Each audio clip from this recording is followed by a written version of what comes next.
You know, there's a very known professor in New York City whose name I'll omit, and I always love mentioning his story because he struggled with faith for a long time, and he always talks to people about this. And he was an atheist, and he came back to Islam, and he says, I read a line for Muhammad Iqbal, and it just shut me down. And all my research was finished, and I said, there's no running from this. Muhammad Iqbal, rahimahullah, he says, sure, you can deny God, but how do you deny Muhammad? Alayhi salatu wassalam. In other words, sure, you can be immature and say, I'm not going to believe in something I don't see. Case closed, stop talking to me, right? But how do you deny someone who lived in the flesh here, who God communicated with?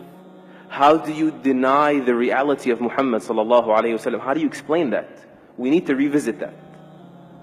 How does a man get born in a vicious environment, alayhi salatu wasalam, and he becomes this beautiful, soft, delicate, bashful, merciful person who was content when people couldn't even be patient, and was merciful when people couldn't even be just. And he was gentle with kittens, and he praised people for taking care of animals. And then on the battlefield, he's on the front lines, and the tough guy is the one that can stand by his side, or the brave person, more respectfully, because these are the Sahaba, right? Al-Bara and Ali, they say the tough one is someone that could come near him. He's on the front lines, alayhi salatu wassalam. How do you explain someone who's like that, of valor, and then he stops the army, as Ibn Mas'ud says, or he says, we were on a travel, and he says, who scared this pigeon regarding her babies? Who took the babies away? How do you explain that?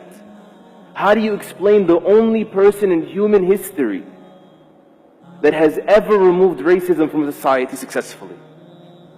And I think you know it's alive and well in the United States. The only person in human history that has ever removed alcoholism effectively,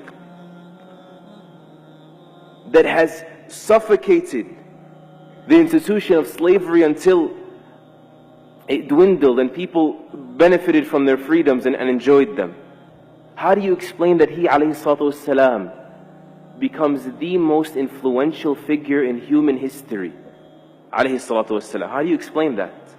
We need to come back and find shelter in these things. There's only one explanation. There's only one logical explanation.